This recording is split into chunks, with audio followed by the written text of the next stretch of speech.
News on that deadly explosion at a Dallas apartment complex. New details are emerging about the explosion at the Clyde Apartments in Oak Cliff.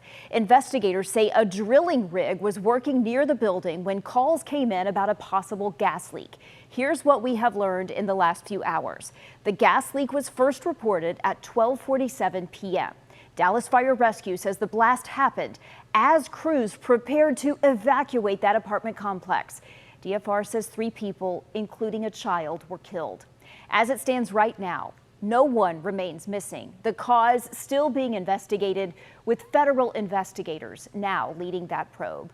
Live team coverage of the explosion continues tonight. WFAA's Cole Sullivan is with us now with an upcoming vigil for victims and survivors. A lot of grief out there, Cole. A lot of grief, Teresa, and within about an hour, that vigil is scheduled to begin here at Adamson High School. Folks have already begun to arrive because while the death toll has not changed, we're only beginning to understand the human toll of this explosion. The Democratic Party here in Dallas has identified one of its precinct captains, Sylvia Collins, as among those presumed dead. We've been speaking with her friends all day today, many of whom shared photos with us of her. Several say that she lived at this complex where the explosion and fire happened. They describe her as a fierce activist and a tireless advocate for the community. But you really don't need their words. You can look at these photos and see that she's got her fist in the air in so many of them. You can see her spirit there.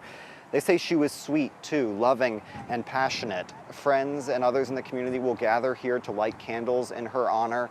They'll also be honoring the other 2 victims of this explosion, a mother and her child. I spoke with the sister of that woman earlier today. She asked us not to identify them yet because they're still trying to contact some family members who have not heard what happened. But you can just imagine, Teresa, the heartbreak that family and the Collins family and so many who knew them are going through right now.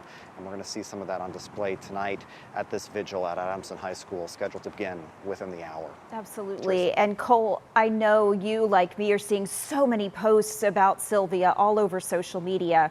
That woman was respected, she was admired, and certainly is going to be missed. Certainly a fixture of the community, a fixture of politics in this community as well. So many folks in elected office remembering her today too. You got it. All right, Cole Sullivan live for us right now. You will have another report for us coming up on WFAA News at 10. Cole, thank you.